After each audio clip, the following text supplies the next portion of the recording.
Então, gente, boa noite mais uma vez para quem chegou agora. Eu acho que a gente pode ir devagarzinho começando a aula. Com quem já está aqui, a gente vai lembrando dos nossos encontros. Esse é o nosso quarto encontro falando sobre a graça de Deus. E a gente pode fazer dar um passeio assim pelas últimas aulas enquanto o pessoal vai chegando. E então a gente inicia depois de onde a gente parou na semana passada. Na primeira aula sobre a graça foi uma aula assim bem livre, né? Uma aula bem onde a gente trouxe o conteúdo de uma maneira bem aplicada na nossa vida, como a graça funciona, porque a graça é uma aliança que Deus tem conosco e ela é para momentos específicos também, mas ela não é só para momentos específicos. Às vezes a gente fala assim, vou fazer uma entrevista amanhã de emprego, é muito importante, Senhor, eu preciso da tua graça ali naquele lugar.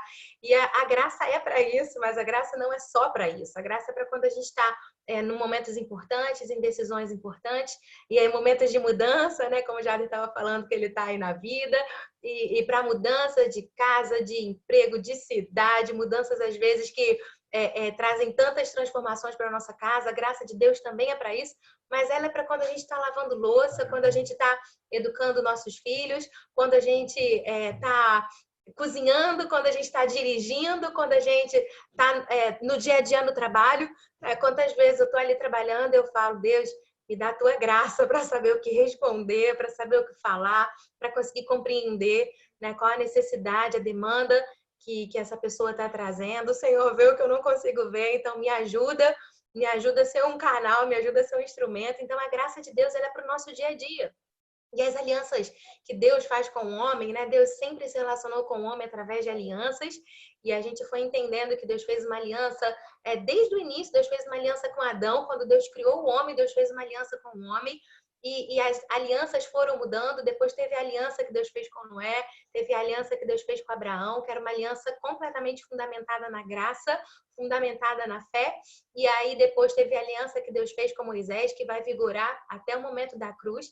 Então, a antiga aliança da lei, ou a aliança de Moisés, ela fica em vigor em praticamente todo ali o Antigo Testamento, né? Começando em Êxodo e indo dali para frente até a cruz. E aí depois Deus faz uma aliança conosco em Jesus.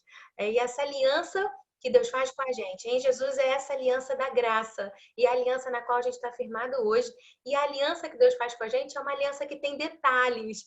Deus é detalhista na aliança. Quando Deus fez uma aliança com Moisés e foi dando as instruções, o direcionamento, Deus deu a cor do véu, Deus deu o tamanho, Deus deu o comprimento, Deus deu a extensão, Deus deu os detalhes de como as coisas deveriam ser feitas.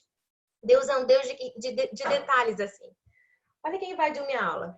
Um pequenininho. Vai lá, filho do papai. Tem alguém querendo aprender sobre a graça. E Deus é um Deus de detalhes, um Deus que é detalhista nas alianças que ele tem com cada um de nós. E a gente... Ô, Beni, vai lá, meu filho. Você tá roubando a cena, olha isso. Todo mundo te vendo. Cadê seu papai? Só um minutinho, tá, gente? Desculpa que tem um intruso. Ai, que lindo! Papai resgatou. E quando eu tava... Peraí, deixa eu só fechar a porta aqui, gente, por causa do barulho. Fechou já. E, enfim, as alianças de Deus são alianças de detalhes, assim. Deus é detalhista nas alianças que ele tem com cada um de nós. A gente precisa conhecer os detalhes, porque as bênçãos, elas estão nos detalhes também de Deus para nós. Né? Então, a gente falou muito sobre isso na primeira aula, sobre a gente entender a nossa dependência, a nossa humildade, né? Ter humildade para reconhecer a nossa dependência da obra consumada de Jesus Cristo na cruz. E aí, na segunda aula, a gente começou a entender um pouquinho melhor sobre a troca das alianças, como isso aconteceu, por que isso se deu, né? Então, quando Deus faz uma aliança com Moisés, o povo vira para Deus, Deus começa a tratar o povo com muito carinho. A gente leu esse versículo dizendo: você é o meu tesouro particular, é peculiar, é meu, para eu cuidar. E aí o povo diz: não, o que Deus mandar a gente fazer, a gente vai ser capaz de realizar. Então, o que Deus falar, a gente é capaz de fazer. O povo diz isso para Deus. E aí, quando chega, né, Moisés está descendo do monte e o povo já infligiu o primeiro dos mandamentos, a primeira lei ali, a primeira regra, que é não terás outro Deus além de mim. Quando Moisés desce, o povo já tinha criado um bezerro de ouro, com ouro que Deus tinha dado a eles. E o povo queria esse bezerro de ouro para que eles pudessem adorar como se fosse o Deus que tivesse libertado eles do Egito. Então, o propósito da lei, a gente bateu muito nessa tecla, a gente não pode esquecer o papel da lei, a função da lei, né? É que a gente entenda que por conta própria, com o nosso próprio esforço, da nossa própria maneira, a gente não vai ser capaz de conquistar, de cumprir com excelência. A gente depende de Jesus Cristo como nosso único e suficiente Salvador. Então, aquela aliança entra em vigor. E quando Jesus Cristo vem, uma nova aliança é instaurada e a aliança ela troca de novo. E a aliança na qual nós estamos firmados hoje, que é a aliança da graça. E aí, na aula passada, a gente estava falando um pouquinho sobre as características das alianças. A gente falou sobre a antiga aliança da lei, ela ser imperfeita. Se ela fosse perfeita, não teria necessidade de outra. Então, ela é imperfeita, ela tinha defeitos, ela está ultrapassada. A gente usou o exemplo do carro, né, que ele é bom, mas depende do contexto em que ele está. O carro de Fórmula 1 é bom para a pista de Fórmula 1, não adianta a gente querer trazer ele para o nosso dia a dia, para viajar em família. Um carro de Fórmula 1 não adianta se o motor é muito forte, se é um carro muito potente, se é um carro muito bem construído, você não vai fazer uma boa viagem em família com carro de Fórmula 1, porque ele não foi planejado para isso, ele não é adequado para isso. Do mesmo jeito que um carro para viajar em família, por melhor que seja, né, se for um carro alto, um carro grande, um carro com mala, um carro espaçoso, um carro confortável, se você levar ele para a pista de Fórmula 1, lá ele não vai caber, porque ele não é adequado para aquele lugar. Então, hoje nós estamos numa nova aliança e essa nova aliança não tem mistura com a antiga aliança, não tem um pouquinho de um e um pouquinho de outro. Uma coisa é uma coisa, literalmente, e outra coisa é outra. Não dá para a gente pegar e misturar, trazer um pouquinho de lei para cá, um pouquinho de graça para lá, porque isso não dá certo. O que a gente mais vê hoje é essa mistura, assim, né? As pessoas dizendo, a gente tem que viver a graça, mas a gente também não pode esquecer da verdade. Às vezes as pessoas falam desse jeito, como se graça e verdade fossem coisas diferentes, e não é. A graça é o evangelho, a graça é uma pessoa, a graça é a pessoa de Jesus. E hoje nós estamos firmados nessa aliança que tem superiores promessas. Né? As promessas que nós temos direito hoje, que são detalhadas também para nós, elas são superiores. E aí, na aula passada, a gente começou a falar sobre essas características, sobre esses direitos que nós conquistamos, que nós adquirimos, na verdade, né? Porque nos foi dado, a gente só recebe esses direitos que nós adquirimos nessa nova aliança.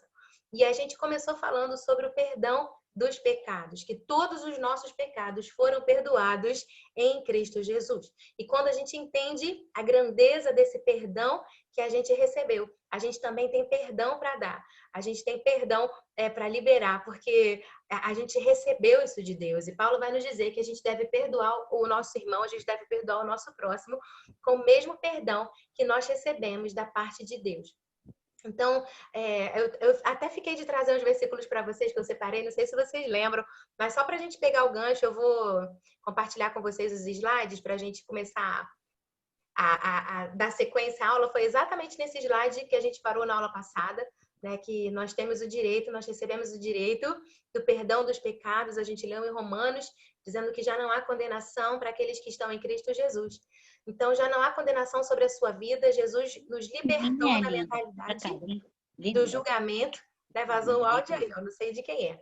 Da mentalidade do julgamento, que nunca o que você faz é suficiente. Deus está dizendo, eu quero que você creia que você está perdoado. Eu quero que você creia que você é uma pessoa que desfruta da minha misericórdia. E eu quero que você creia que dos seus pecados eu não me lembrarei jamais. Então, é um desejo, é o desejo do coração do Pai para nós, que a gente tenha essa convicção, que a gente tenha essa certeza. Se tem algo que deixa o nosso coração feliz, se você tem filho, né, talvez você vai me entender com mais precisão, como a gente fica feliz quando os nossos filhos sabem o quanto eles são amados. Quando eles sabem o quanto eles são importantes, quando eles sabem o quanto eles são desejados, quando eles sabem o lugar que eles ocupam na nossa vida. E com Deus não é diferente, né? Deus, ele tem esse prazer. Quando a gente entende, quando a gente compreende o quanto Ele nos amou e o lugar que a gente ocupa hoje em Deus. Então, Deus quer que você creia que você foi perdoado, que você desfruta da sua misericórdia, né? E que dos seus pecados Ele não se lembrará jamais. Eu deixei a referência, né, daquela passagem onde uma mulher é pega em adultério e vem arrastando ela em praça pública e, na verdade, o que os religiosos queriam era colocar Jesus numa situação difícil, Jesus numa situação complicada. Então, eles vêm e expõem aquela mulher, os erros dela e falam assim, e aí, Jesus, o que a gente faz agora? A lei de Moisés diz que a gente tem que apedrejar, a lei fala isso.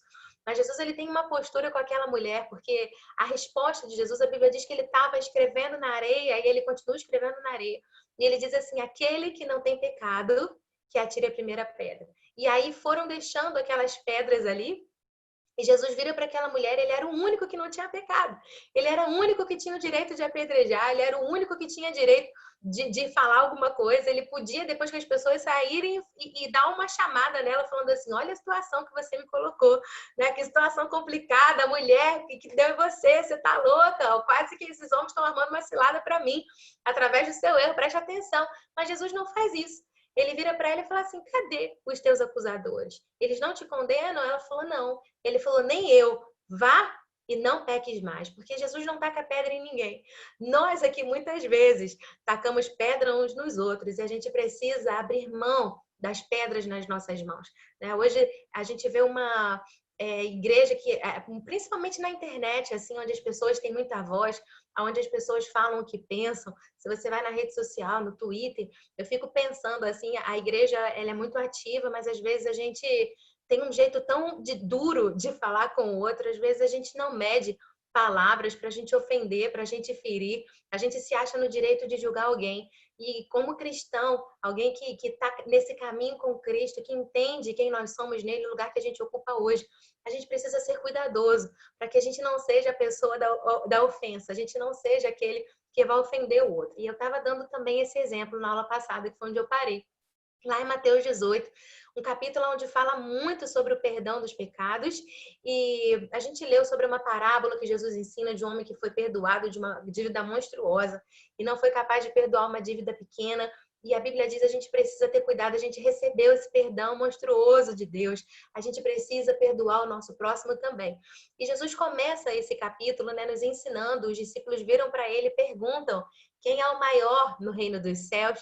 E eu acho muito interessante a resposta que Jesus dá, porque Jesus não censura eles. Talvez se fosse hoje, a gente censuraria, que pergunta boba. Não é para pensar nessas coisas, deixa isso para lá. Mas Jesus não censura. Jesus fala assim, vocês querem ser grande? Vocês querem crescer? Ok, mas o caminho da grandeza é um só. Então eu vou dar o caminho da grandeza para vocês. E aí Jesus chama uma criança. Ele vira para os discípulos, era gente que já andava com ele, que tinha uma história com ele. E diz que eles tinham que se tornar. Esse se tornar me chama muita atenção, porque é quando a gente está caminhando com Cristo, é um se tornar constante. É um processo de transformação constante na nossa vida, à medida que a revelação da palavra de Deus vai chegando até nós, a gente vai sendo transformado na imagem e semelhança de Jesus Cristo também. Então ele diz, vocês têm que se tornar como criança. O caminho da grandeza que Jesus ensina é o caminho da humildade. Então, para que a gente cresça, né, para que a gente viva todo o potencial daquilo que Deus tem para nós, a gente vai precisar caminhar na autoridade. Os religiosos viravam para Jesus e falavam assim, não, tem algo nele diferente. Ele não fala como os demais, ele fala como quem tem autoridade. E Jesus falava como quem tem autoridade porque ele falava do que ele vivia. Ele falava da convicção que ele tinha. Então, a gente também precisa caminhar nessa autoridade. Mas a gente só consegue caminhar a autoridade quando a gente encontra o caminho da humildade. E aí Jesus fala do escândalo, ai de quem por meio o escândalo vier. E a gente estava vendo que essa palavra, no original, ela significa práticas contínuas de ofensa. Então, Jesus estava dizendo, né, a palavra escândalo que está lá, e diz que Jesus estava dizendo, é inevitável e é até preciso que os escândalos, que as ofensas venham. Mas ai de quem por meio a ofensa vier. Então, Jesus está nos ensinando. Você quer ser grande, filho? As ofensas vão acontecer. Em algum momento da comunhão, você vai se sentir ofendido. Em algum momento da comunhão, alguém vai te ferir, alguém vai te magoar. Mas não pode sair ofensa de você para ninguém. E é tão interessante que a gente começa a perceber que, na verdade, quando alguém me ofende, quando algo vem que me machuca, Deus pode usar isso para o bem, porque o desejo de Deus, quando alguém faz uma coisa que te fere, essa pessoa também está revelando em você algo que precisa ser curado. Algo em você se doeu, se a pessoa fez alguma coisa que doeu, é porque bateu em algo em você que incomodou, que é seu. Então, revela, na verdade, algo em nós. Quando alguém faz algo que me magoa, que me ofende... Pastora, Oi? bateu, doeu, pega que é teu. É isso aí, Renato. Fabiola fala muito isso, né? Também. Você conhece É. essa frase? É isso, bateu, doeu, pega que é seu. Porque se alguém fez algo que te incomodou, é porque tem algo seu ali, né? Que tá doendo, que tá incomodando e a gente precisa ter atenção. Então, na verdade, a ofensa do outro, ela revela coisas em mim que precisam ser curadas, revela coisas em mim que precisam ser transformadas. E aí eu fiquei de trazer para vocês um texto que fala sobre isso, lá em 2 Samuel Queria falar sobre Sinei. Eu terminei na aula passada citando esses versículos. Eu separei alguns textos para a gente entender um pouquinho da história de Simei aqui na Bíblia. E uma frase que me chama muita atenção quando eu penso em Simei é que quem apedreja tem os seus limites reduzidos. É isso que a gente vai entender no final dessa história. E quem se deixa apedrejar tem os seus limites aumentados. Quem apedreja tem os seus limites reduzidos. Quem ofende o outro, quem taca pedra no outro, quem critica no outro, coloca limites na sua vida, no seu processo de crescimento. Mas quem se deixa apedrejar, essa pessoa tem os seus limites aumentados pelo próprio Deus. É Deus quem faz isso. Olha a história de Simei, se você quiser acompanhar comigo, lá em 2 Samuel, no versículo 16. A partir do versículo 5 diz assim: tendo chegado, eu vou pulando, tem os nomes complicados aqui, são desnecessários, por como os textos são grandes, eu vou dar uma adiantadinha. Mas tendo chegado o rei Davi a Baurim, né, ali tinha um homem que era da família da casa de Saul, que era Simei. E ele saiu pelo caminho e ele ia amaldiçoando Davi. Ele atirava pedras, literalmente, contra Davi e contra todos os seus servos. E ainda que todo o povo e todos os valentes estavam à direita e à esquerda do rei. Ele ia amaldiçoando e dizia assim meio, fora daqui, homem de sangue, homem de Belial. Aquela era a pior ofensa da época. Estava chamando Davi de filho do diabo. O Senhor te deu agora a paga de todo o teu sangue da casa de Saul, cujo reino usurpastes. O Senhor já o entregou nas mãos do teu filho Absalão. Eis agora na tua desgraça, porque és homem de sangue. Então Abissai, filho de Zeruia, disse ao rei: por que amaldiçoaria esse cão morto ao rei, meu senhor? Deixa-me passar e lhe tirarei a cabeça. Respondeu-lhe o rei: que tenho eu convosco, filho de Zeruia? Ora, deixai-o amaldiçoar. Pois se o Senhor lhe disse amaldiçoa Davi, quem diria? Porque assim o fizeste. Disse mais Davi a todos os seus servos: eis que o meu próprio filho procura tirar minha vida. Quanto mais ainda esse benjamita, deixai-o que amaldiçoe, pois o Senhor lhe ordenou. Talvez o Senhor lhe dará para minha aflição, e o Senhor me pagará com bem a sua maldição desse dia. Prosseguiram, pois, o seu caminho, Davi e os seus homens, também Simei, e ao longo do monte, ao lado dele, caminhando e amaldiçoando, e atirava pedras e terra contra ele. O rei e todo o povo que ia com ele chegaram exaustos ao Jordão e ali descansaram. Então, Davi, ele está num momento tenebroso da sua vida, tinha sido injustiçado pelo seu próprio filho. Absalão toma o trono de Davi. Ele está saindo com o coração ferido. E Simei se volta para Davi falando coisas a respeito dele que não eram verdades. Simei diz assim: você tirou o trono de Saul. Se você conhece a história, você sabe que não foi isso que aconteceu. Davi não tirou o trono de Saul. Deus rejeitou Saul e entregou o trono a Davi. E Davi, ele nunca persegue Saul. Se você for ver, essa prática de não atirar pedras é algo que Davi carrega desde o início da sua história. Que a Bíblia diz que Saul tinha um espírito maligno que se apossava dele. E isso no início da vida de Davi. E quando Davi tocava harpa para Saul, aquele espírito saía, só que Saul, ele começa a ter inveja de Davi e ele começa a atirar lanças em Davi. E a Bíblia conta que o que Davi fazia era se desviar da lança. Davi nunca revida uma lança em Saul. E ele tinha direito, porque ele estava ali ajudando o rei. O rei louco, por causa de ciúmes, atira a lança nele e Davi não revida. Davi nos ensina que a não aprender a fácil arte de atirar lanças. Davi nos ensina a desviar das ofensas que vêm com a gente e até o final da sua vida, Davi carrega esse princípio. A Bíblia diz que eles chegam exaustos no final do caminho. Eu não sei se você, como eu, quando está cansada, principalmente, o seu limiar de tolerância fica bem reduzido, as coisas te tiram do sério mais fácil. Quando vê, você já está gritando, você já está falando alto, mas é só porque você está cansada. Então, Davi está num momento tenebroso da sua história, está cansado, está no extremo da exaustão. E Simei está ali falando mentiras sobre ele, tacando terra nele, tacando pedra nele. E Davi diz assim, não mata, deixa ele, porque quem sabe não foi o Senhor que lhe ordenou. Eu creio que Davi entendeu que a ofensa, quando eu sou ofendido, ela é algo que vem para me ajudar a crescer. Ela é algo que, na verdade, trabalha em mim para que eu seja uma pessoa melhor.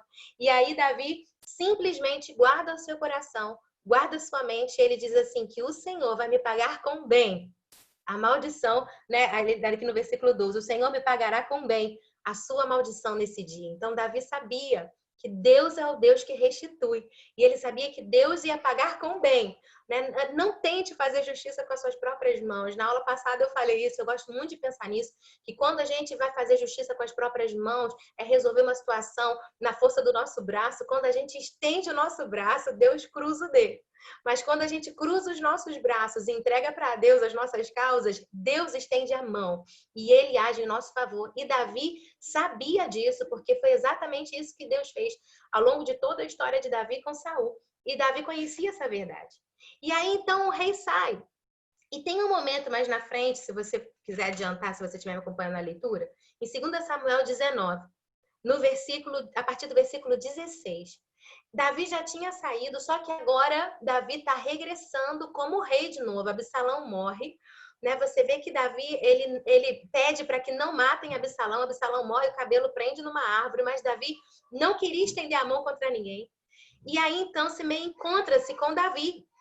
E quando ele vai ter com Davi, né? Diz que apressou-se Simei, o benjamita, e desceu com os homens de Judá para encontrar-se com o rei Davi.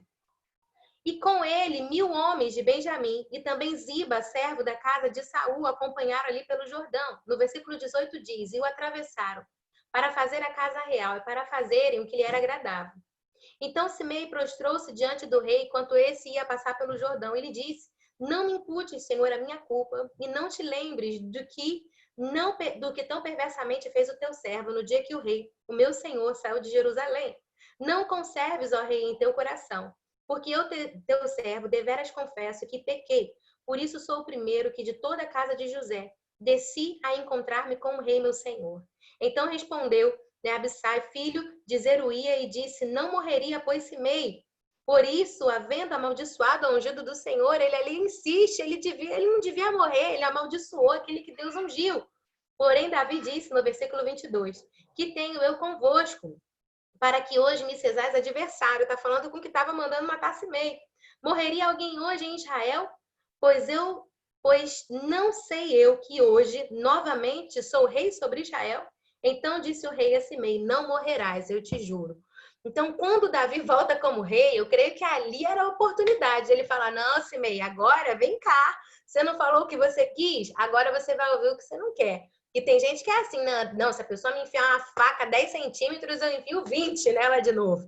Mas Davi não era assim, ele não age assim. Ele diz assim, não vai morrer, eu voltei a ser rei, Deus fez o que ele devia fazer, então ninguém vai morrer. Ele não retribui a ofensa com ofensa. Davi não age dessa forma.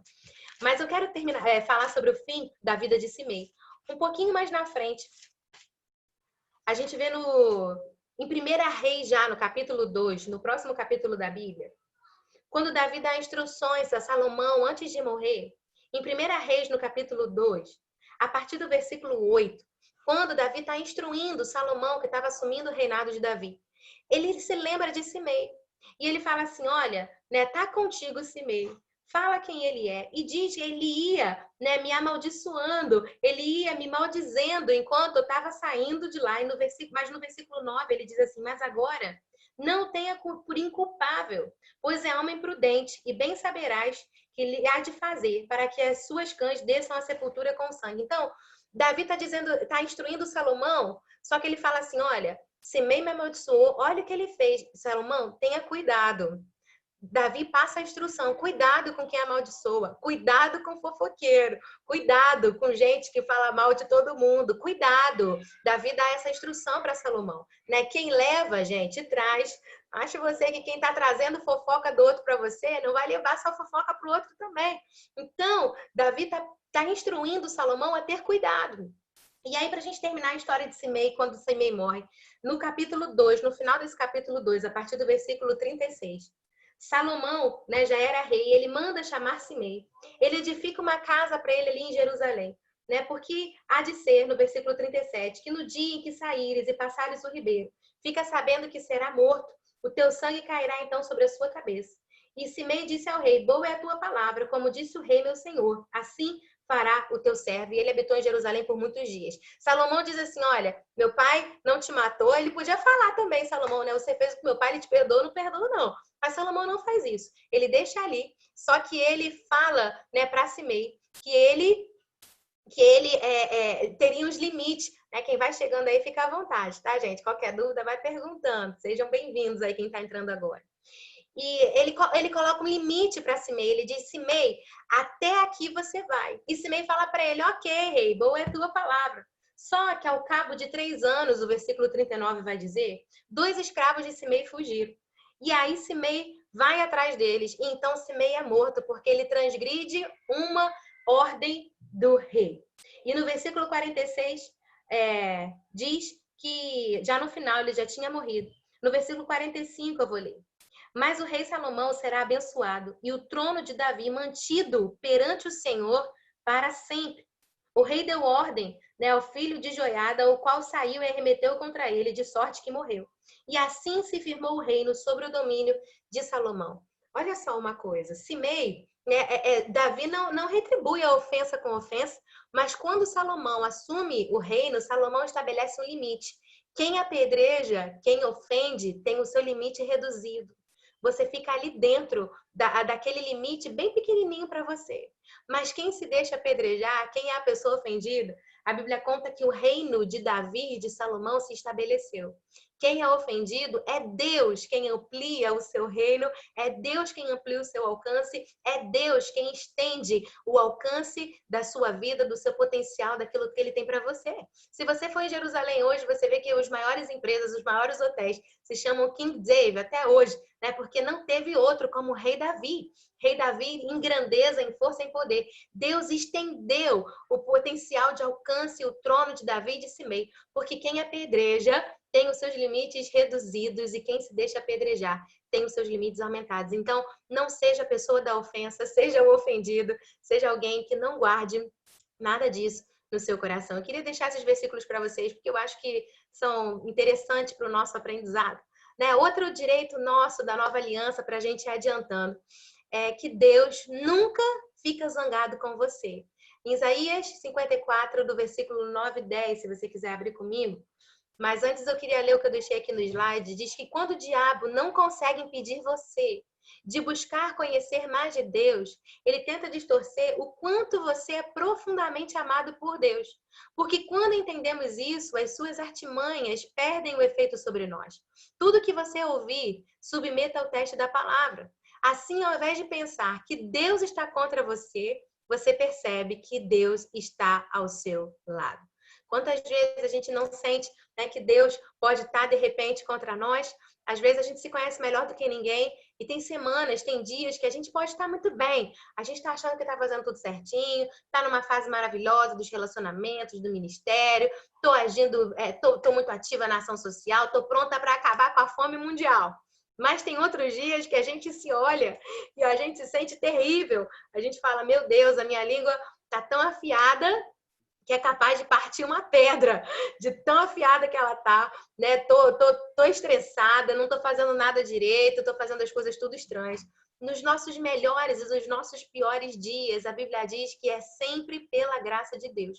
E não importa em que momento a gente esteja vivendo, Deus nunca fica zangado com você por causa da aliança de paz que ele estabeleceu com cada um de nós. Então, todas as vezes que você tiver um pensamento de que de repente Deus está contra você, de que Deus está distante de você, submeta esse pensamento à palavra de Deus. Submeta esse pensamento àquilo que a Bíblia fala sobre você. Porque se você fizer isso, você percebe que Deus está do seu lado. Deus não é contra você, ele está perto de você. Em Isaías 54, no versículo 9 e 10, diz assim: porque isso é para mim como as águas de Noé. Pois jurei que as águas de Noé não mais inundariam a terra. E assim jurei que não mais me iraria contra ti, nem te repreenderia. Porque os montes se retirarão e os outeiros serão removidos, mas a minha misericórdia não se apartará de ti, e a aliança da minha paz não será removida, diz o Senhor, que se compadece de ti. Então Deus se lembra da aliança que ele fez com Noé, dizendo que ele não mais se iraria contra nós. Eu até peguei uma versão aqui na Bíblia, não sei se vocês estão vendo aí na tela, mas na linguagem de hoje, na nova tradução da linguagem de hoje, eu gosto muito desse versículo 10, especificamente nessa versão, mas eu vou ler o 9 e o 10, diz assim: o Senhor diz: do tempo do dilúvio eu jurei a Noé que nunca mais as águas cobririam a terra. Assim eu juro agora que nunca mais ficarei irado com você, que jamais a castigarei de novo. Olha o versículo 10, que lindo nessa versão. As montanhas podem desaparecer, os montes podem se desfazer, mas o meu amor por você não acabará nunca. E a aliança de paz com você nunca será quebrada. É o que diz o Senhor, que tem amor por você. Olha que declaração de amor linda que Deus faz pra gente. Ele diz: os montes podem desaparecer, as montanhas podem derreter, né? Ou seja, o mundo pode ser abalado, tudo pode sair do lugar, as coisas podem virar de ponta cabeça ali, o mundo pode estar todo ao contrário, mas a aliança de paz que eu tenho com vocês, ela não vai ser quebrada. Então, o amor de Deus, isso é o que diz o nosso Deus, que tem amor por cada um de nós. Então, não ache você que Deus está contra você, que Deus está contra a sua vida, que Deus está zangado com você, que Deus está chateado com você. Às vezes a gente tem essa sensação de que Deus tem filhos prediletos e isso não existe. Às vezes a gente fala: eu preciso pedir oração para a irmã fulana de tal, porque a oração da irmã fulana de tal é poderosa. Irmã, oração poderosa é a oração da fé. A Bíblia diz que a oração do justo é poderosa. A oração do justo pode muito em seus efeitos, ela é eficaz. E a gente entende que nós somos justos por meio da nossa fé.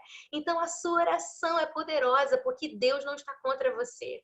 A graça, ela nos nivela. Não tem, aqui está o pastor, aqui está o presbítero, aqui está o bispo, aqui está o apóstolo, e aqui lá embaixo no chão tô eu, que estou na minha caminhada com Deus. Às vezes a gente se sente tão abaixo de todo mundo, tão aquém de todo mundo, mas na graça isso não existe.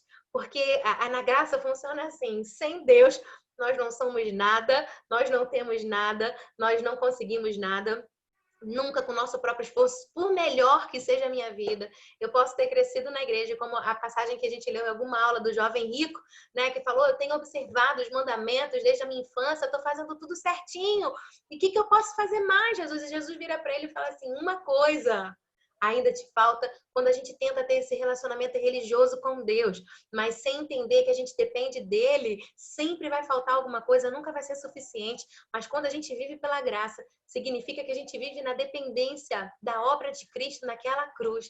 E aí a gente entende que esse amor, essa aliança que Deus tem conosco, ela não vai ser quebrada, porque ela não está fundamentada no que eu faço ou no que eu deixo de fazer. Ela está fundamentada na minha fé, naquilo que Jesus Cristo fez por mim na cruz do Calvário. E esse é o tanto que Deus nos ama.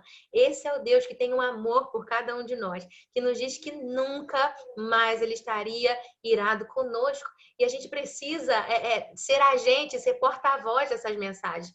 Eu estava me lembrando, na segunda-feira, enquanto eu dava aula de quando eu estava no estágio, uma amiga minha de faculdade, a gente estava conversando sobre igreja, surgiu o assunto igreja, e ela era uma pessoa que não tinha muita vivência com as coisas de igreja, e a gente começou a conversar, e a gente estava trocando ali alguma ideia, e ela virou para mim e falou assim, Fernanda, mas eu preciso falar uma coisa para você, porque se as igrejas não se modernizarem, nenhum jovem vai querer ir para a igreja, porque existem coisas que já não cabem mais. Quando fala sobre bebida, sobre sexo antes do casamento, sobre essas coisas, isso já não cabe mais na sociedade que a gente vive, no século XXI.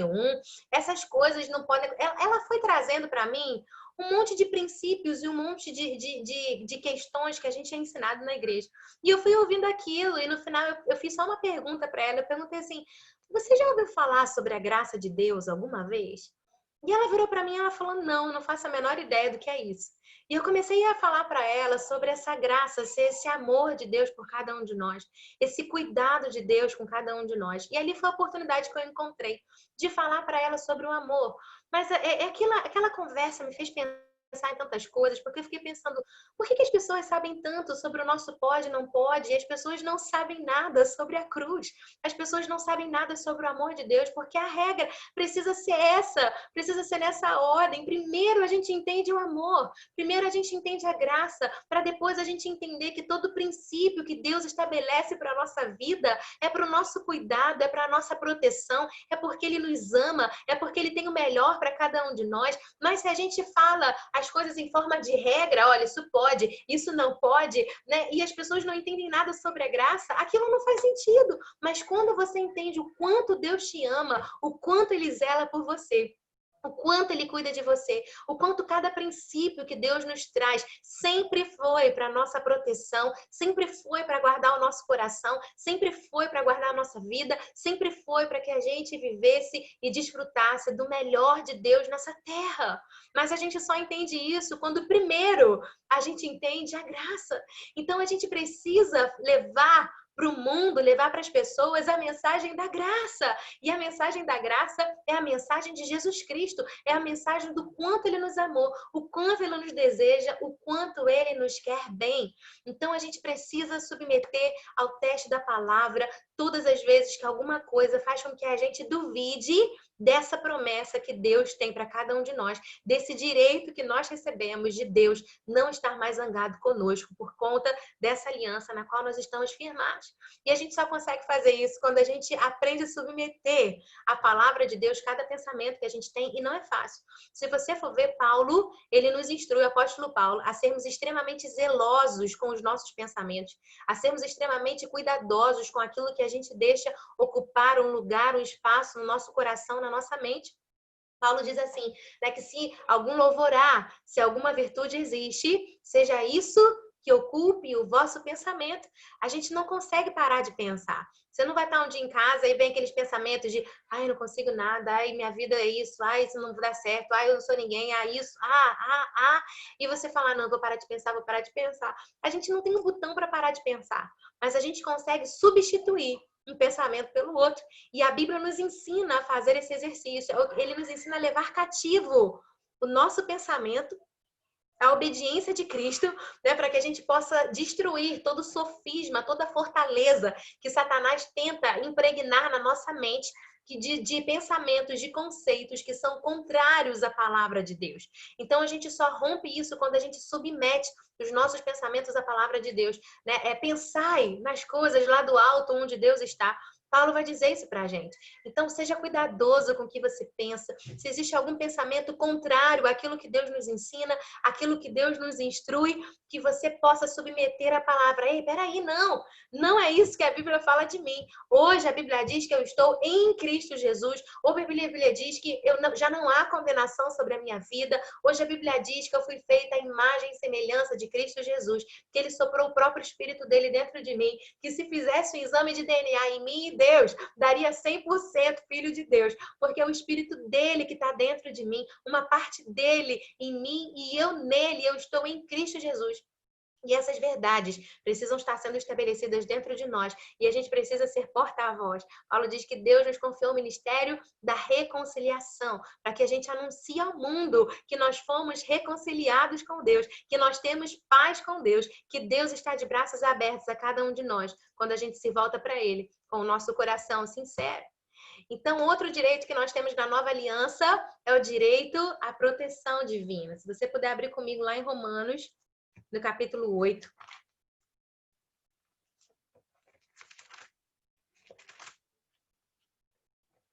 Vamos ler a partir do versículo 14.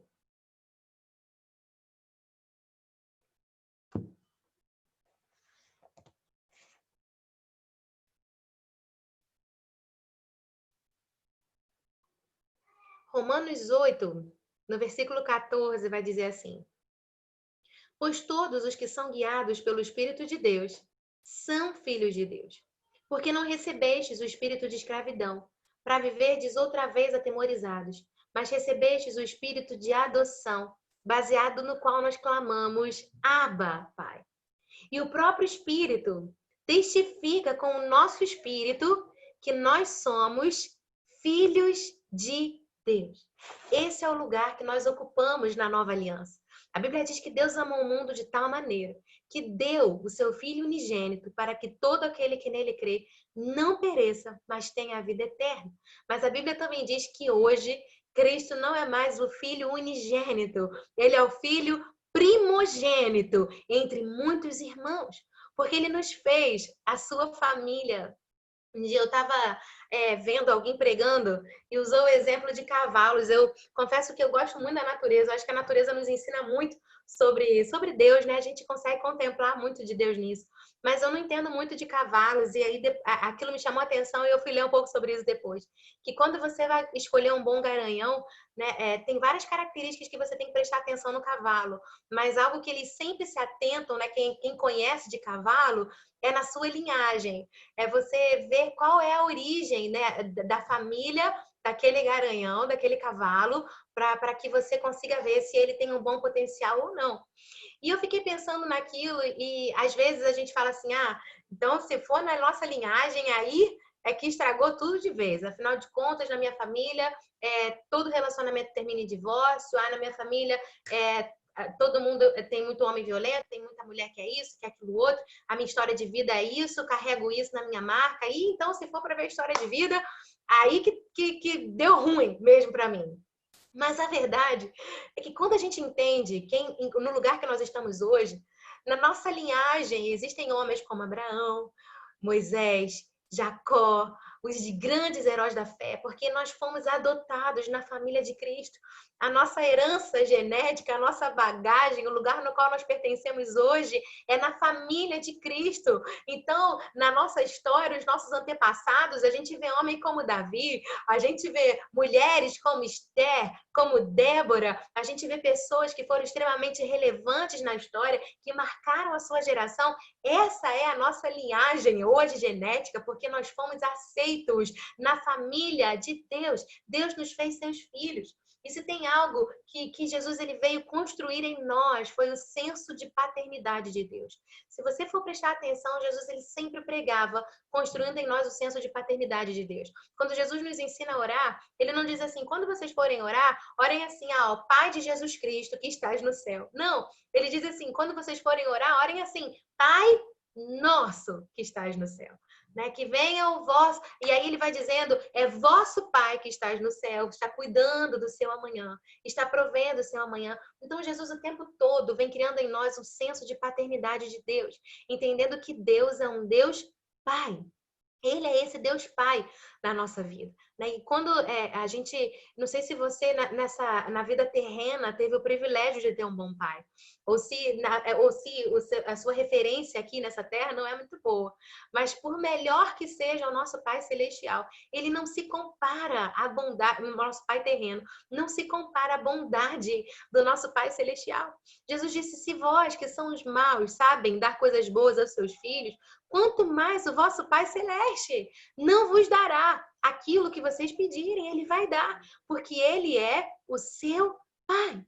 E eu fico pensando muito quando a gente pensa na proteção divina. Um dia eu estava vendo o Max Lucado, em algum dos seus livros, explicando, né, um pouco sobre essa passagem de Romanos, sobre nós termos sido feitos filhos de Deus, adotados por Deus. Ele conta a história de um menino que estava na rua, numa situação de vulnerabilidade, e estava sendo ali, um dia um homem está passando pela rua e tem um menino que ele vê sendo espancado, sendo agredido, numa situação muito ruim. E aquele homem interfere na situação, ele se envolve e ele luta por aquele menino, e ele resgata aquele menino. E ele descobre que aquele menino é órfão, então ele leva aquele menino para casa, ele leva aquele menino para os seus cuidados. E ele dá comida, ele dá roupa, ele cuida, ele adota, ele dá um nome, ele dá um lugar, ele dá uma posição. E um dia ele está passando ali pelo quarto do filho e ele ouve o filho chorando. E ele vai até ele e pergunta: filho, o que que foi? Por que que você está chorando? E ele fala assim: ah, pai, é porque eu estou preocupado com o meu amanhã. Eu estou preocupado com o que vai ser da minha vida. E o pai vira para ele e fala assim: você acha que eu iria salvar você, redimir você, cuidar de você, trazer você para minha família, para minha casa, para depois te abandonar, para depois te deixar, para depois te negligenciar? Não. Eu estou cuidando do seu amanhã, eu estou zelando pelo seu amanhã. Né? Nunca aconteceu do meu filho de 3 anos virar para mim, né? De repente começou a quarentena, a pandemia, a gente fica assim, inseguro de como vai ser a vida financeira, como é que a gente vai dar conta, como é que vai resolver. Meu filho de 3 anos não virou para mim e falou assim: ai, mamãe, eu não consegui dormir hoje à noite. Por que, filho, você não dormiu? É que eu estou preocupado se a gente vai ter o que comer amanhã, eu estou preocupado se o meu todinho vai estar no armário, se eu vou ter o meu danete para comer. Eu não estou dormindo, mãe, porque eu estou preocupada. Preocupado se amanhã eu vou ter o que comer. Meu filho nunca falou isso para mim, porque ele não se preocupa com isso. Porque ele sabe que o pai está cuidando disso. Então, essa preocupação não está sobre ele, porque ele entende e confia no cuidado do pai. Esse é o mesmo cuidado que Deus espera que a gente tenha com ele também na nossa vida. Que a gente saiba que o nosso pai está cuidando do nosso amanhã. Que o nosso pai, ele já providenciou as nossas necessidades do amanhã, e o nosso pai nos protege, nos resgata, nos atrai para sua família. E ele não faz isso para depois abandonar a gente por conta própria. Esse texto de Romanos, né, o texto de Romanos é um texto muito lindo. Eu queria ler também com vocês Romanos, a partir do versículo 31. Vai dizer assim: que diremos, pois, à vista dessas coisas? Se Deus é por nós, quem será contra nós? Aquele que não poupou o seu próprio filho, antes, por amor de todos nós, o entregou, porventura, não nos dará graciosamente com ele todas as coisas? Quem tentará acusação contra os eleitos de Deus? É Deus quem os justifica. Quem os condenará? É Cristo Jesus quem morreu, ou antes, quem ressuscitou, o qual está à direita de Deus e também intercede por nós. Quem nos separará do amor de Cristo? Será tribulação, ou angústia, ou perseguição, ou fome, ou nudez, ou perigo, ou espada? Como está escrito: por amor de ti, somos entregues à morte todos os dias, fomos considerados como ovelhas para o matador. Em todas essas coisas, porém, somos mais do que vencedores por meio daquele que nos amou. Pois eu estou bem certo de que nem a morte, nem a vida, nem os anjos, nem os principados, nem as coisas do presente, nem do porvir, nem os poderes, nem a altura, nem a profundidade, nem qualquer outra criatura poderá separar-nos do amor de Deus que está em Cristo Jesus, o nosso Senhor. Então, Paulo termina dizendo: ei, quem vai separar você do amor de Deus? Né? Ele está dizendo, quando Jesus morreu por nós na cruz, era o jeito dele de botar a mão no nosso ombro, de nos abraçar e dizer: você, para mim, é muito especial. Jesus morreu na cruz porque ele sabia que esse era o único caminho para que nós pudéssemos voltar a ter um relacionamento íntimo, pessoal e sincero com Deus. Jesus não morreu para que a gente tivesse uma religião. Jesus morreu para que a gente tivesse esse relacionamento resgatado, restaurado, esse relacionamento de paz com Deus, que não vai ser quebrado. Então, ele é o nosso pai, e se ele fez isso tudo por nós, ele nos protege, ele zela pela nossa vida, e como uma criança que confia no cuidado do pai, né, que tem essa segurança no pai, a gente precisa também aprender a ter essa mesma segurança inocente, né, que se rende sem pensar, sem considerar no amor do Pai Celestial por cada um de nós. Eu me lembro de uma vez que a gente estava num passeio de barco com alguns amigos nossos, e foi uma experiência que me chamou muita atenção. E eu amo quando Deus pega as coisas simples do nosso dia a dia para nos ensinar, para trazer lições assim profundas para o nosso coração que a gente vai carregar com a gente. E eu me lembro que a gente estava no passeio de barco e com muitas famílias amigas nossas, e tinha uma amiga nossa que tinha uma filha que devia estar por volta de 4 ou 5 anos, não lembro a idade dela exatamente, mas quando a gente chegou na praia para descer, tinha a escada, e alguns homens já tinham descido, alguns tios da menina, né, e estavam lá na água, e eles gritavam para ela, pula! O tio te segura, vem, o tio vai te segurar. E eram homens grandes, homens fortes, falavam, pula, e ela parou na escada. E ela não conseguia se mover, ela ficou com medo, ela não pulou de jeito nenhum, a fila foi se formando atrás dela e ela ficou ali literalmente empacada no caminho.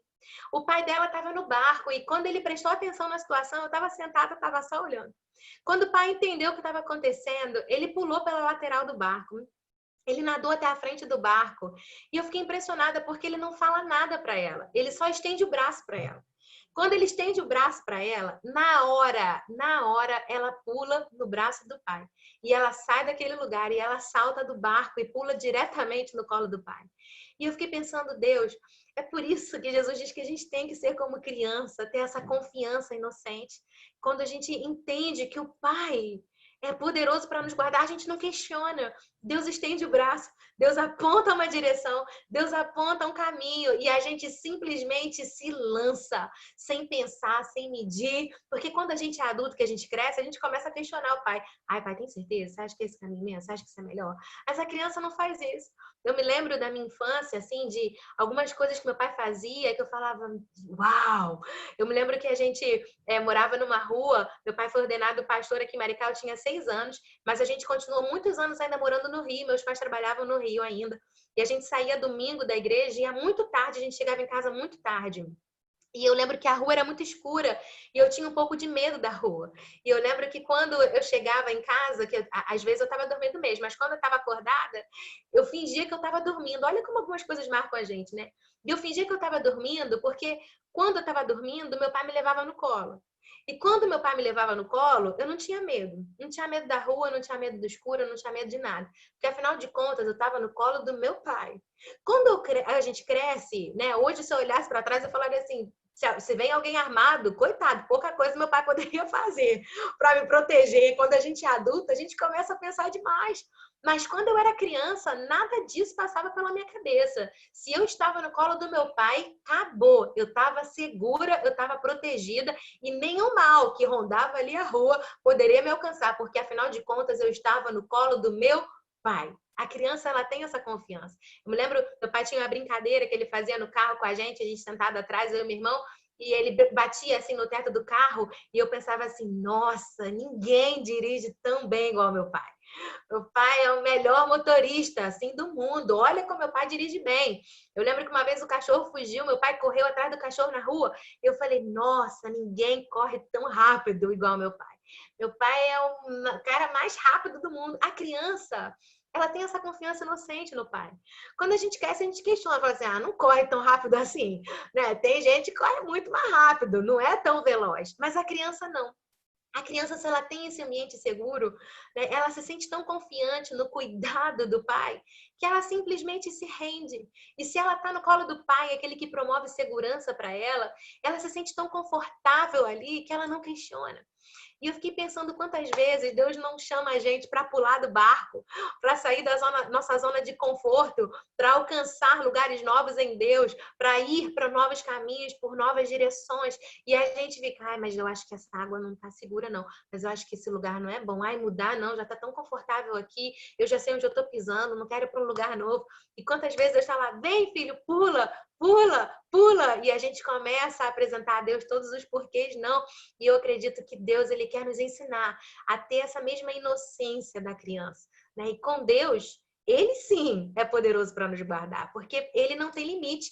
Não existe limite para o poder de Deus na nossa vida, de nos guardar, de cuidar, de ser por nós. Né? Paulo está nos dizendo, ele diz que Deus, ele é por nós. Ele não teria sido, ele não seria se você fosse uma pessoa melhor, se você tivesse uma semana acertado mais, se você prestasse mais atenção nisso aqui, Deus até seria por você. Deus teria sido por você. Deus foi por você. Naquela época, naquela fase da sua vida, Deus foi por você. Não. Paulo diz, Deus é por você. No tempo presente, agora, enquanto você está aqui assistindo essa aula, Deus é por você. Ele está lutando guerras suas que você não está nem vendo, mas Ele é por você. Porque o seu Pai está cuidando da sua vida. O seu pai está cuidando do seu amanhã. E ele não tem limites para o seu poder, para a sua ação. Então, do mesmo jeito que uma criança que tem esse lar, que promove segurança, ela se sente tão segura no cuidado do pai, a gente precisa entender que é esse mesmo lugar que a gente precisa alcançar com Deus também, de ter essa convicção de que nós estamos seguros, de que Ele nos adotou, que tem alguém olhando por você. Jesus disse, eu vou, mas eu não vou te deixar órfão, descerá sobre vós o Espírito Santo, né? E o Espírito Santo desceu, essa promessa já se cumpriu, e o poder do Altíssimo nos reveste, e nós temos essa aliança com Deus. O Pai, Ele zela por nós, o nosso Pai Celeste está olhando por cada um de nós, não dormitará aquele que nos guarda, e o nosso Pai, Jesus diz, conhece até os fios de cabelo que estão na sua cabeça. Olha o Pai que a gente tem, né? Coisas que não são importantes para mais ninguém, coisa que ninguém sabe a nosso respeito, né? Jesus ali, ele é exagerado para falar com a gente sobre o Deus de detalhes, ele é detalhista,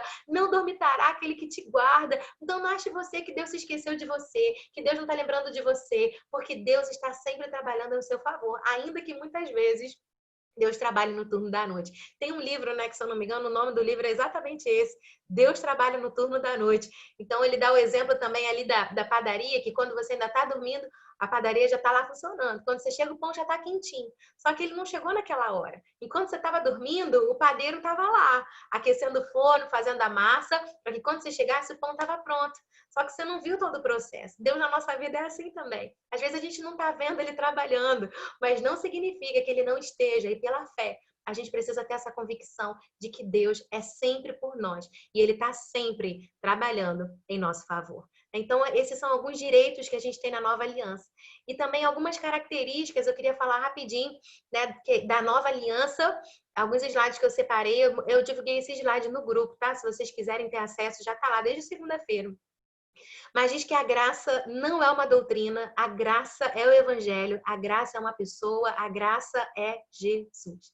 Lá em João 17, a gente vê que o versículo que diz que a lei foi dada por intermédio de Moisés, mas a graça, esse favor imerecido no qual nós estamos firmados hoje, e a verdade vieram por meio de Jesus Cristo, né? Eu já falei antes, mas esse vieram no original é veio no singular, porque graça e verdade é a mesma coisa. Então, graça não é um ensinamento, graça não é o ensinamento da igreja A, B ou C, graça não é uma doutrina, graça é o próprio evangelho de Jesus Cristo. Graça é o amor de Jesus revelado, rasgado, escancarado, escandaloso por cada um de nós. É isso que é a graça.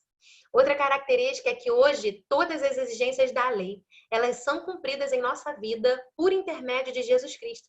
Em Gálatas 2, do 20 ao 21, diz assim, eu fui crucificado com Cristo. Assim já não sou eu quem vive, mas Cristo vive em mim. E a vida que agora eu vivo no corpo, vivo-a pela fé no Filho de Deus, que me amou e se entregou por mim. Eu não anulo a graça de Deus, pois se a justiça vem pela lei, Cristo morreu inutilmente. Então, as exigências da lei, elas não foram ignoradas. Jesus não falou assim, não, gente, finge que a lei não existe e vamos seguir daqui para frente. Não, Jesus cumpriu a lei, né? E todas as exigências da lei, na nossa vida, elas foram cumpridas em Cristo. É que nem aquele vídeo que a gente viu na primeira aula, não sei se você lembra, o nome é A Balança de Deus, tem no YouTube, onde quando a gente vai subir na balança, quando a gente está em Cristo, Jesus fala assim, não deixa que quem sobe sou eu. É assim que funciona, né? Ele vai em nosso lugar, ele é que sobe ali para ser julgado em nosso lugar. E ele cumpriu as exigências da lei. E hoje nós estamos em Cristo. Então, as exigências se cumpriram na nossa vida por intermédio de Cristo Jesus. Na nova aliança, a transformação em nossas vidas, ela começa de dentro para fora, através do nosso relacionamento com Jesus Cristo. Hebreus 8:10 diz, essa é a aliança que farei com a comunidade de Israel. Depois daqueles dias, declara o Senhor. Porém, as minhas leis em sua mente, e as escreverei em seu coração. Então, eu já falei isso algumas vezes, eu repito, eu não acredito no evangelho que não provoque transformação em nós, um cristianismo que não provoque transformação, mas a transformação que Deus traz para a nossa vida não é uma transformação de fora para dentro. Não é no exterior, não é o que está exposto para o outro, não é só o que o outro está vendo.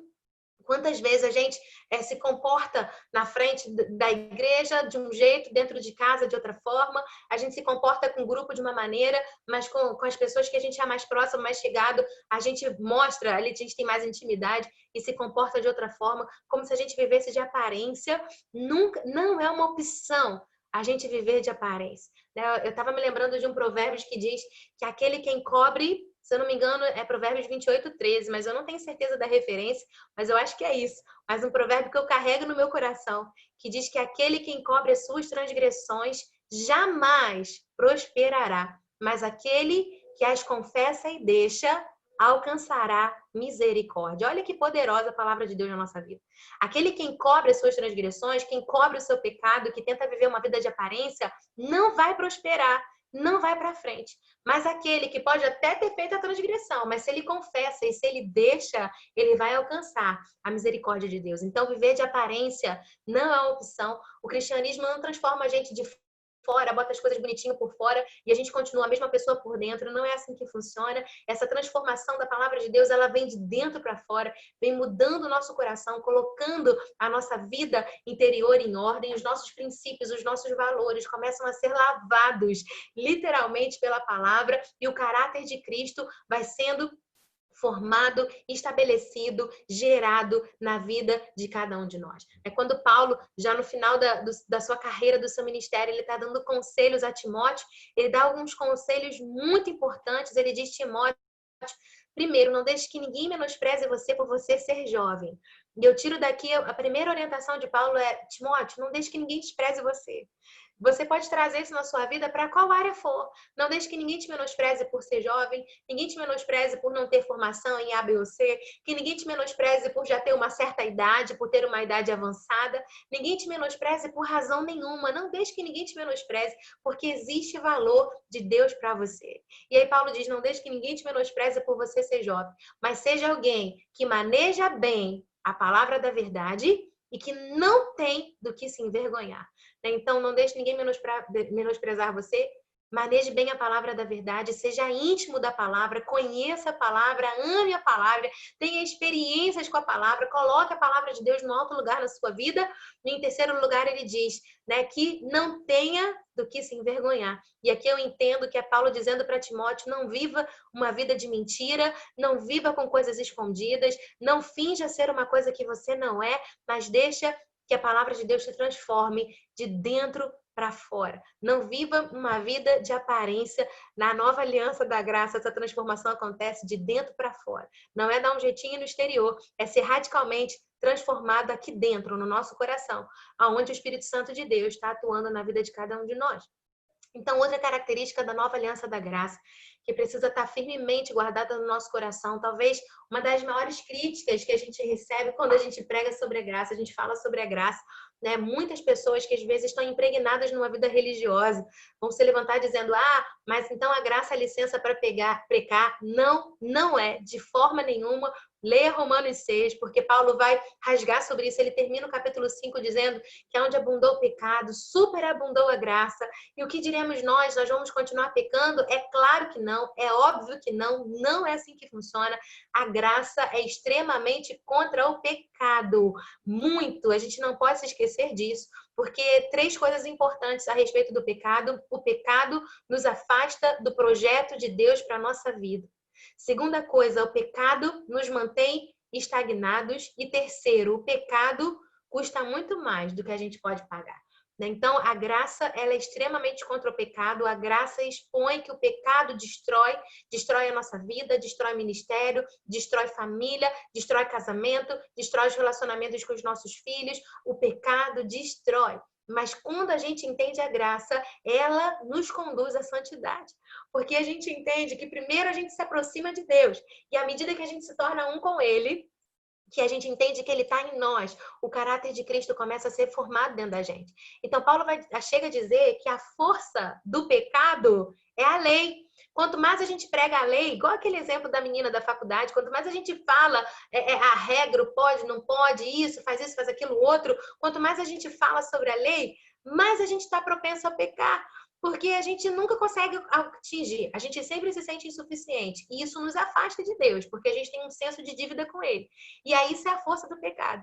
Mas a graça de Deus é o poder para que a gente não peque mais. Porque a graça de Deus é quem vai nos instruir, nos ensinar que nós estamos próximos. Tem um convite para que a gente se aproxime de Deus pelo novo e vivo caminho. E aí a gente entende que eu posso todas as coisas naquele que me fortalece. Eu posso sim vencer padrões antigos na minha vida, temperamento, questões que às vezes a gente olha e fala, mas eu não vou conseguir vencer isso. Eu vou sim, porque eu posso todas as coisas naquele que me fortalece. Eu estou em Cristo Jesus. Ele está em mim. Eu tenho a mente de Cristo. Eu tenho o coração de Cristo. O Espírito Santo está dentro de mim. A Bíblia diz que Ele me ensinaria todas as coisas. Então, eu vou vencer, eu vou me parecer com Cristo. Então, é a graça, essa revelação da graça, o conhecimento da graça, que vai nos conduzindo à santidade e o caráter de Cristo vai sendo formado cada vez mais no nosso coração.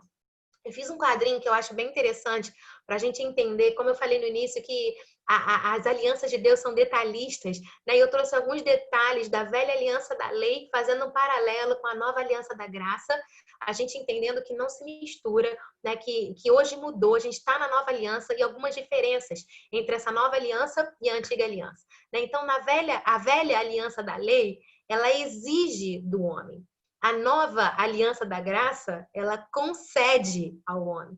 Nós recebemos, né? Foi nos dado. Tudo que nós temos hoje foi nos dado pela graça, foi concedido por meio do sacrifício de Cristo naquela cruz. E a gente toma posse pela fé. A velha aliança da lei, ela condena o pecado.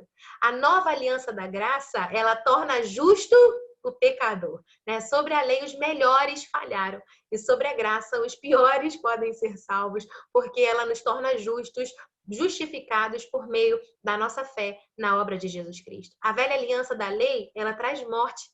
A nova aliança da graça, ela traz vida e vida em abundância, uma vida abundante, sabe? Não existe isso da gente estar em Cristo e viver uma vida no automático. A gente está aqui sobrevivendo, a gente não pode aceitar esse tipo de comportamento na nossa vida. A gente tem que ter uma expectativa, algo vibrante em nós, de quem entende que nós temos vida e vida em abundância. A velha aliança da lei, Deus se afastará de você quando você falhar. Na nova aliança da graça, ele diz: nunca, jamais você será abandonado quando falhar. A velha aliança da lei, ela torna você consciente do pecado. A nova aliança da graça, ela torna você consciente da justiça. A velha aliança da lei diz que você falhou. A nova aliança da graça mostra como você é mais do que vencedor. Olha que diferença, olha o lugar que a gente está hoje.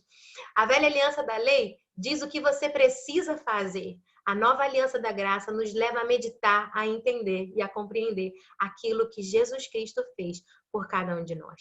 Então, dali vem a nossa força para que a gente entenda que nós somos sim um com Deus, nós estamos ligados nele, nós somos uma só pessoa com ele.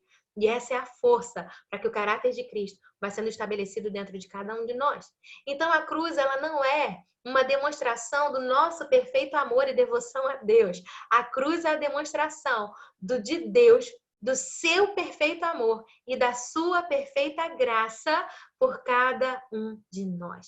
Eu creio que é muito importante que a gente fale do nosso amor por Deus, que a gente faça declarações de amor a Deus. Ok, isso é lindo. Mas o que muda de fato a nossa vida é quando a gente entende o quanto Deus nos ama. João nos mostra essa verdade. Pedro falou muitas vezes para Jesus: eu te amo, eu te amo, eu te amo. E ele amava mesmo, tanto que ele teve um papel importantíssimo na igreja. Mas se você for ler o Evangelho de João, João ele tinha uma autoestima que me chama muita atenção. A Bíblia diz, eu não entendo até hoje por que João fala esse detalhe, mas está escrito lá que quando Jesus ressuscitou, os discípulos correram até o túmulo, mas João correu mais rápido. Ele escreve a respeito de si mesmo. Então, mas algo tão interessante que João fala é que ele sempre que se refere a si mesmo, ele fala daquele a quem Deus ama. É como se você se apresentasse, eu me apresentasse assim: tudo bem, gente? Boa noite, eu sou Fernanda, aquela a quem Deus ama. E João falava isso com uma convicção, como uma verdade, de que aquilo era real para ele. Então, João estava constantemente falando sobre o amor de Jesus por ele, que ele entendia o quanto ele era amado, o quanto ele era desejado, e foi por isso que João foi o único que inclinou a cabeça sobre o peito de Jesus, teve essa intimidade com Jesus, porque ele entendia o quanto ele era amado. E se você prestar atenção, no momento mais tenebroso da vida de Jesus, no momento da cruz, todos os outros discípulos que ainda que amassem Jesus, eles não ficaram até o final, não aguentaram o tranco. Mas João é aquele que permanece aos pés da cruz até o final. No momento difícil, no momento de dor. João, ele tá ali firme porque ele sabia o quanto ele era amado, e a nossa força está em compreender o quanto Deus nos ama, e a nova aliança da graça, ela fala sobre essa ênfase do amor de Deus por cada um de nós. Então, nisso consiste o amor. Não em que nós tenhamos amado a Deus, mas em que Ele nos amou e entregou o seu próprio Filho pelos nossos pecados. Isso está em Romanos 5,8. Quando você estiver transbordando do amor de Deus, você cumprirá a lei sem esforço e sem sequer tentar, porque ela estará no seu coração e não em tábuas. Hebreus 8:10 diz: quando recebemos uma revelação de Jesus e do quão preciosos nós somos aos seus olhos, as nossas vidas são sobrenaturalmente transformadas. Então, eu deixo essa frase aí para vocês, esses versículos separados, e eu de fato acredito nisso. Quando a gente está transbordando do amor de Deus, é tão natural. Você não vê um pé de limão, não, um limoeiro, se esforçando, se espremendo para dar o fruto. Ele simplesmente tem a sua raiz firmada. E no tempo certo, na estação certa, ele dá o fruto. Assim somos nós também com Deus. A gente está firmado nele, a gente se firma nele. Ele é a videira verdadeira, nós somos os ramos, estamos ligados nele. E no tempo certo, a gente dá o fruto, sem esforço, simplesmente por estarmos conectados, ligados a ele, que é a nossa fonte de vida. Então, assim é também quando a gente compreende esse amor de Deus por nós.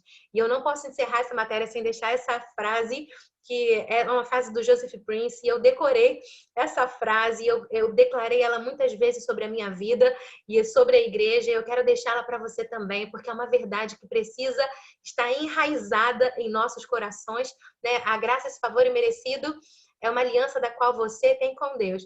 Mas essa é a frase que eu queria deixar para vocês, que você é grandemente abençoado, altamente favorecido e profundamente amado por Deus. Essa é uma verdade que precisa estar firmada no nosso coração, sem que a gente duvide de que você é grandemente abençoado, altamente favorecido e profundamente amado por Deus. Então, pessoal, esses são os slides que eu quero deixar para vocês, né? A matéria ali, o que a gente destrinchou sobre a graça de Deus, os conceitos que são importantes de estarem dentro da gente. Mas na segunda-feira, quando eu estava terminando a aula, veio no meu coração de Efésios 3. Eu queria terminar também lendo com vocês esse texto. É uma oração de Paulo, uma oração que Paulo faz pela igreja. E eu quero terminar esse módulo da graça de Deus repetindo essa oração na vida de cada um de vocês também. Mesmo desejo que Paulo demonstra ter pela igreja, né? Eu quero... Essa frase era falada direto no final dos cultos, era mesmo. A gente repetiu muito essa frase lá na igreja, né? Porque eu acredito muito no poder dessa verdade estabelecida dentro de nós. E uma oração de Paulo lá em Efésios 3, a partir do versículo 14, Paulo ora pela igreja. E é uma oração que eu quero fazer por vocês, por nós também. E Paulo diz assim: por essa causa eu me ponho de joelhos diante do Pai. Ele é o nosso Pai, gente. Essa verdade precisa estar muito firmada em nós. De quem ele toma o nome de toda a família, tanto no céu como na terra. O nome da nossa família está nas mãos de Deus. Ele não está alheio, ele não está indiferente, ele não está distante. O nome da nossa família está nas mãos de Deus. Para que, segundo a riqueza da sua glória, ele vos conceda que sejais fortalecidos com poder, mediante o seu espírito no homem interior. E assim, habite de Cristo no vosso coração pela fé, estando vós arraigados e alicerçados em amor, a fim de poderes compreender com todos os santos qual é a largura, o comprimento, a altura e a profundidade, e conhecer o amor de Cristo, que excede todo entendimento, para que sejais tomados de toda a plenitude de Deus. Ora, aquele que é poderoso para fazer infinitamente mais do que tudo quanto pedimos ou pensamos, conforme o seu poder que opera em nós. A ele seja glória na igreja e em Cristo Jesus, por todas as gerações, para todo sempre. Amém. né? Então, estar arraigado significa profundamente enraizado. E eu oro para que nós estejamos profundamente enraizados no amor de Deus, a ponto de a cada dia a gente crescer na compreensão, na revelação desse amor, para que a gente consiga viver toda a plenitude de Deus e que Cristo Jesus habite pela fé no nosso coração todos os dias e que nós estejamos profundamente alicerçados e arraigados nesse amor. Porque isso é viver pela graça, essa é a graça de Deus manifesta na nossa vida, é a escandalosa graça de Deus, o amor de Deus revelado a cada um de nós. E à medida que a gente cresce na compreensão, né? Paulo usa essa linguagem poética, que você conheça a altura, a largura, a profundidade do quanto Deus te ama.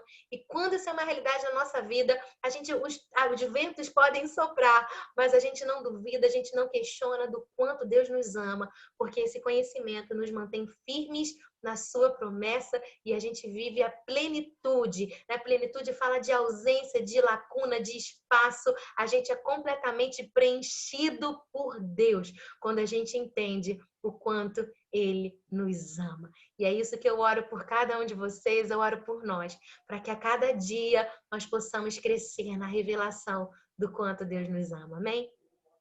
Eu estourei quase o tempo todo, gente, da aula. Alguém quer falar alguma coisa, trazer uma colocação final, trazer algum versículo, trazer algum relato de alguma experiência? Se vocês quiserem falar antes da gente encerrar, gente, fiquem muito à vontade. Faz um sinal aí para mim, lança a mão, libera o seu microfone. Mas a gente está encerrando essa matéria da graça de Deus, mas eu quero dizer para vocês que eu continuo muito acessível, né? Vocês têm meu WhatsApp pessoal. Se eu puder ser útil de qualquer forma, eu estou à disposição de vocês. Na segunda-feira eu estava falando sobre isso. Avanço nesse formato foi uma grata surpresa de Deus, né, na nossa vida também, porque a gente teve acesso a outras pessoas, contato com outras pessoas. O caminho de Deus é sempre perfeito. Então, para mim foi um privilégio, viu, caminhar com vocês aí ao longo dessas semanas, poder estar conhecendo pessoas novas de outros lugares mais distantes aqui, poder estar revendo amigos queridos de Maricá, né, nesse momento de quarentena também. Então, realmente, essa oração, né, ela resume tudo aquilo que a gente tratou, né? A Raquel botou ali, resume todo esse assunto sobre a graça e que a gente possa sempre voltar a ela, meditar nela e profetizar sobre a nossa casa, sobre a nossa vida, que isso se cumpra em nós todos os dias, que o amor de Deus ele se revele, que a gente tenha uma palavra revelada do quanto Deus nos ama, porque é isso que muda a nossa vida de maneira completa. Quer falar, Jade? A Dê quer falar? Fica à vontade. Boa noite. Boa noite. Então, eu lembro muito daquele versículo, daquele louvor, né, que fala: eu não preciso ser reconhecido por ninguém, né? Sim. A minha glória é fazer com que conheçam a ti, né? Então, e aí tem um pedaço que fala, né, que a tua graça me basta. Então, assim, é exatamente um resumo de tudo que a gente ouviu aqui.